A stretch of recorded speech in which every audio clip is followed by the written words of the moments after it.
वहाँ चली की आएगो जो धरती में काज पड़ गिरेगो और जान को खाएगो तो जान भरी पेट तो नहीं मिलो अगर पेट ऐसा कहेगा तो आधो शरीर सोने को शरीर है वो भाई अब जी कह रहे हो कि आज वो 6-7 दिन का है भर पेट भोजन करके जा रहे हो पटवनी की यदि एक बार में सोने को ना हो तासु की यदि सवा किलो सत्तू की बराबर जाए कह रहा हो आज तोरा भगवान कन्हैया की बात सुन के पांचों पंडवा बोले तो वो क्यों नहीं सुन लियो 4 की 5 की प्याज खा रहे और फिर केला मेला भंडारे चला रहे हैं और बात को ठीक से परियो भी हो न जान कोई बालक की मजबूरी आ गई हारी बीमारी आ गई या पिटिया के या शादी का कर्ज ले लो ऐसी आपत्ति आगे नहीं दे पाओ तो बाप को ब्याज पे ब्याज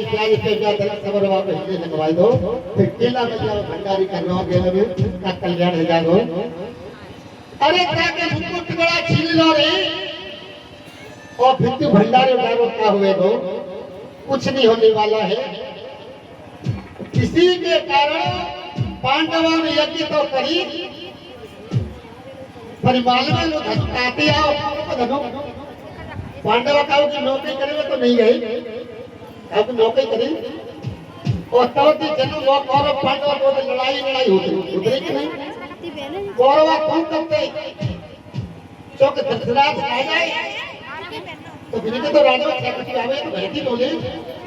इन कौरवाओं ने पांडवों ने राजा मरुतगण ने ध्यान से सुनियो राजा मरुतगण थे बड़े पैसा वाले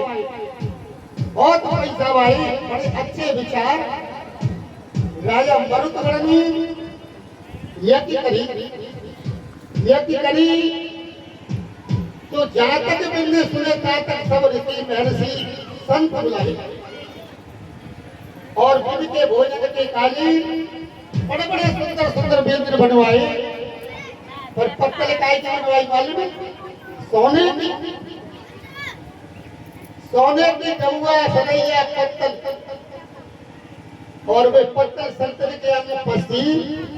संतन ने देखो अरे जी राजा तो बड़ा दुराचारी भिखारी है लक्ष्मी भैया को अपमान करोगे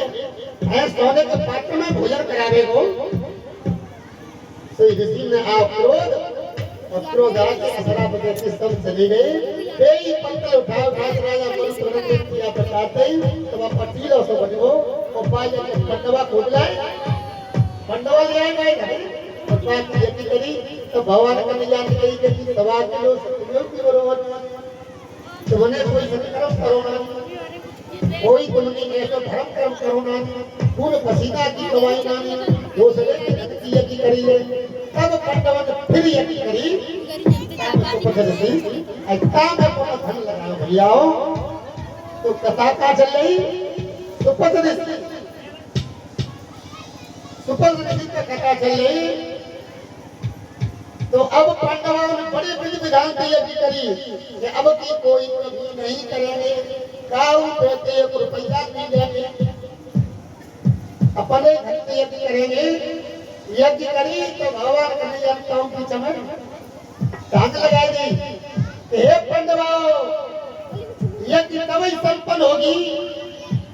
जब आकाश में घंटा बज जावे अगर घंटा नहीं बजो तो फिर वो यज्ञ संपन्न नहीं होगी तब पांडव ने यज्ञ करी सब ऋषि महर्षि बुलाए एक काशी कहते सुपथ नाम थे इनका दूसरा नाम सुदर्शन है और बिना निमंत्रण नहीं दो क्यों कि वे बाल थे निमंत्रण नहीं दो अब सबरे ऋषि महर्षि भोजन करवे के काजी बैठे और भोजन करके मृत्यु है पर आकाश में घंटा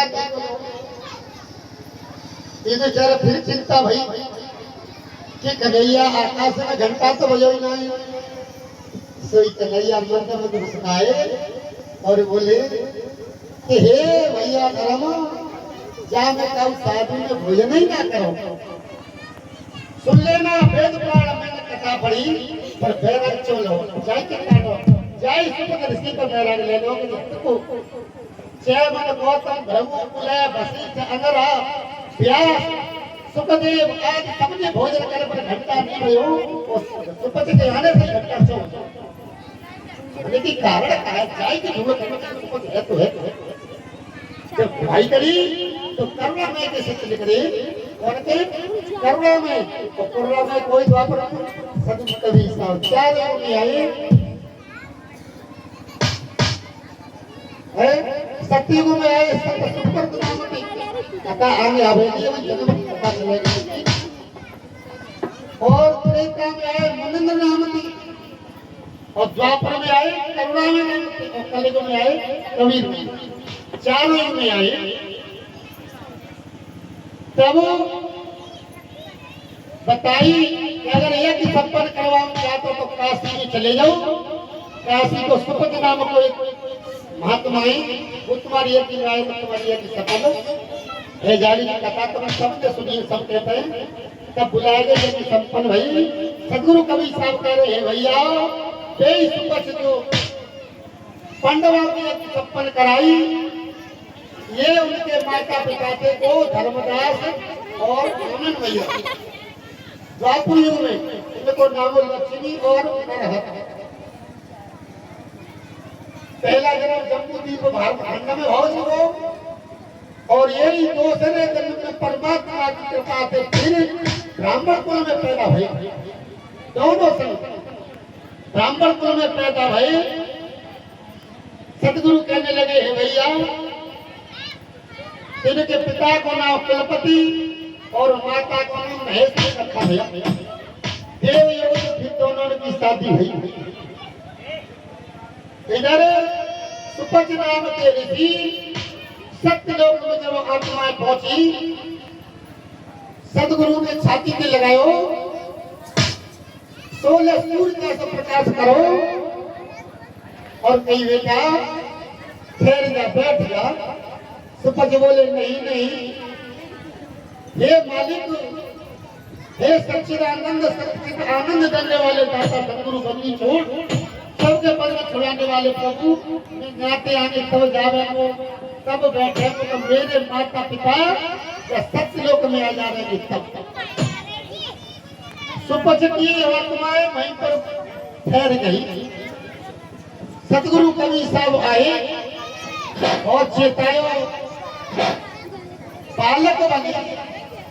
गरीबी दूर कही एक एक सिक्का सोने का और बुदड़ी के लिए देते हैं गरीबी दूर करी पर बालक जाने की बात नहीं देव जन्म में निकल गए हो सतगुरु कवि साहब कह रहे धर्मदास फिर तेरा तीसरा जन्म फिर भयो और तीसरे जन्म में माता का नाम पूजा